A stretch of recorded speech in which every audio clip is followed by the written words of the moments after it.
Picture this. You're a diver. You're in a retention pond in the southwest suburbs of Chicago, a small, murky patch of water that sits right next to a Target parking lot.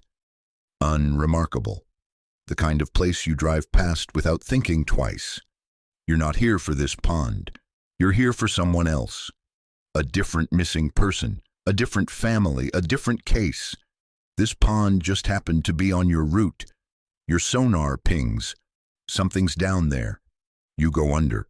The water is so dark you can't see your hand in front of your face. You're working completely by touch. What the dive team later called braille. Your fingers find metal, a roof, a hood, a car, and inside that car, 24 years of silence. The name on the missing persons report filed back in 2001, a 39-year-old man from Oak Park, Illinois, an Army veteran, a father, a man who loved Ozzy Osbourne and Kiss, who joked he looked like John Travolta, who used to play softball on weekends in River Grove with friends who still remembered him.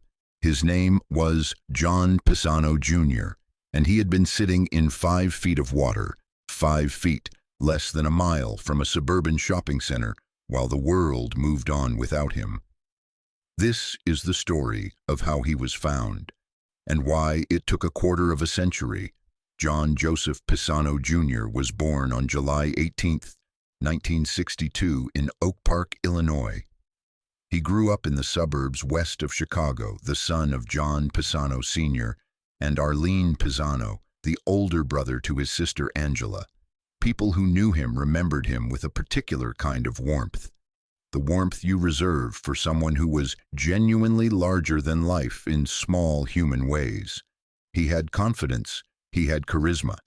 He took pride in the way he presented himself. In his younger years, he had served in the United States Army, and that service was something he carried with him.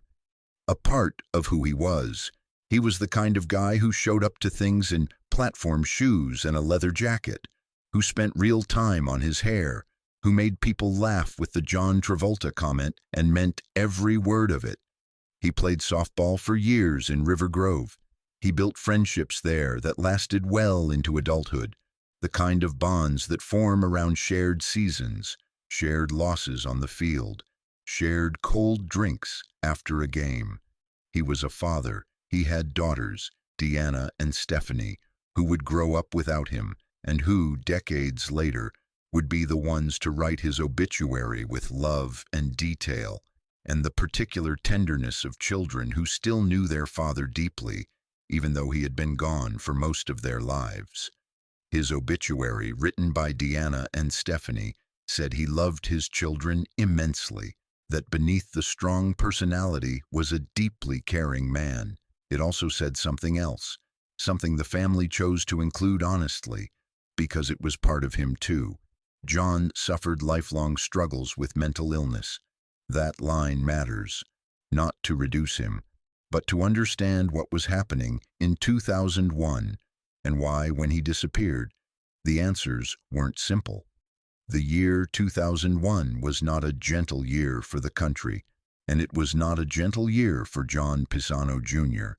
The details of his disappearance, exactly what happened in the days and hours before he vanished, what state of mind he was in, what circumstances led to that car ending up in that pond, have never been fully made public. The cause of his death has been listed by authorities as undetermined. What is known is this: sometime in 2001, John Pisano Jr. disappeared. He was 39 years old. A missing persons report was filed, searches were conducted, and then, as happens with so many missing persons cases, especially when there is no crime scene, no witness, no obvious lead, the active searching faded. The case sat. His family didn't forget him. Families don't forget. But there are only so many places you can look, only so many times you can ask the same questions and receive the same silence in return. Weeks become months, months become years, years become decades. The car was 5 feet underwater, less than a mile away, in a pond next to a Target store. Nobody looked there. Nobody had any reason to. Here is where this story takes a turn that feels almost impossible to believe, except that it's exactly what happened. The Chaos Divers are an independent dive team based in southern Illinois. They travel the country with sonar equipment and scuba gear, and they do something that law enforcement rarely has the resources or the mandate to do. They search bodies of water for submerged cars connected to missing persons cases. Their work is driven by a simple, grim logic. When someone disappears and their car disappears at the same time, and there's a river, a lake, a pond nearby, there is a real chance that car never came back out of the water. And if nobody searches the water, that car and whoever is inside it can stay submerged for years, for decades. The team's manager, Lindsay Busick, put it plainly in a television interview. When they find cars like this, it brings grief and relief to families simultaneously. In the summer of 2025, the Chaos Divers came to Chicago. They were searching for a couple, Edward and Stefania Andrews, who had vanished on May 15, 1970, after leaving a cocktail party at a Sheraton hotel on Michigan Avenue. 55 years of silence, a yellow Oldsmobile that was never found. Two families who had been waiting longer than most people reading this story have been alive. While working the Chicago River system, the team's sonar found over 90 vehicles on the riverbed. 90, piled in clusters of 12, 15, 19 cars at a time. The sheer scale of it was staggering, a graveyard of metal beneath an ordinary American city. They cleared most of them, checked, moved on. But their focus was always on the lone vehicle, the car sitting by itself, not in a pile, not explained by dumping or flooding. The car that tells a different story. If you're not subscribed yet, take 5 seconds and do that right now. The button is right below this video. Every week we cover cases exactly like this one.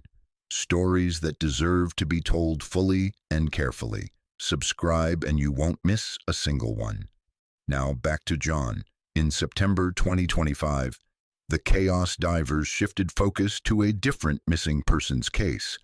A 21-year-old man named Heap Liu, who had disappeared from Berwyn, Illinois in 2003 after leaving for work one morning and never arriving.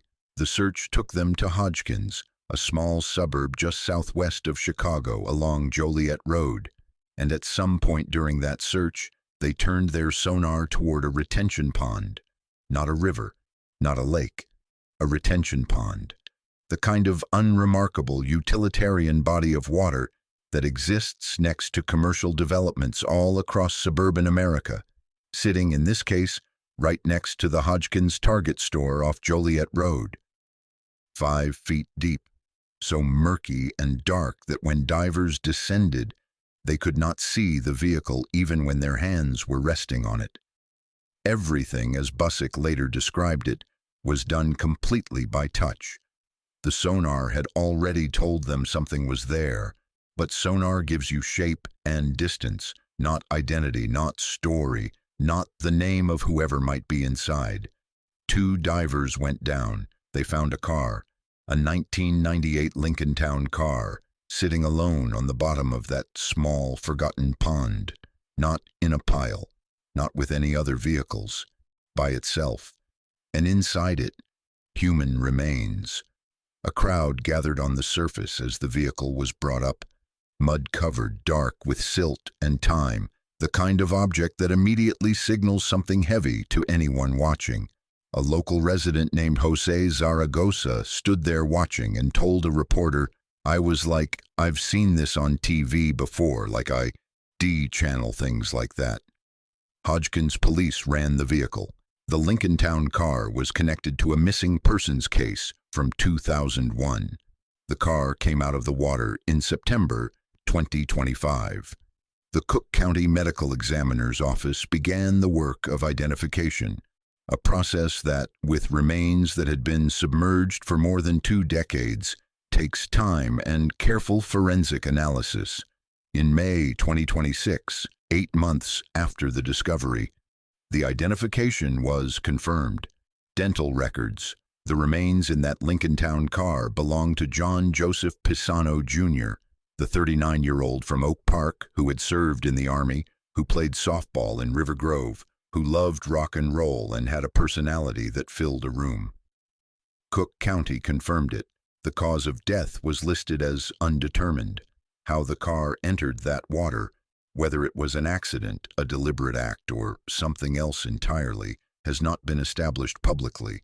The water kept that secret too. What the water could not keep in the end was him. 5 feet. That is how deep the water was in that retention pond next to the Target in Hodgkins, Illinois. 5 feet of murky suburban water sitting in plain sight next to a parking lot where thousands of people have shopped over the past 24 years. People who drove past that pond on a Tuesday afternoon to pick up groceries. Families who loaded their cars in that lot on a Sunday morning. People who looked at that water and saw nothing because there was nothing on the surface to see. John Pisano Jr.'s daughters, Deanna and Stephanie, grew up without their father. His sister Angela lost her older brother. His parents, John Sr. and Arlene, lived with that absence. His friends from the softball fields in River Grove, the ones who remembered his energy and his stubbornness and his love of Kiss, moved forward without closure. 24 years is a long time to wait for an answer that was sitting 5 feet underwater, less than a mile from where he disappeared. There is no good way to hold that. It simply sits with you. John Pisano Jr. is not the only person found this way. The same week that divers found John's Lincolntown car, Heap Lou, the 21-year-old the Chaos divers had originally come to Hodgkins to search for, was found separately in Lake Osborne in Naperville, when a Naperville Fire Department dive training exercise uncovered a submerged car, his wallet, his license, inside his own car, which had been underwater since 2003. His mother told a reporter, "I'm sad now that we know that's my son's fate. We're sad, but we continue to pray."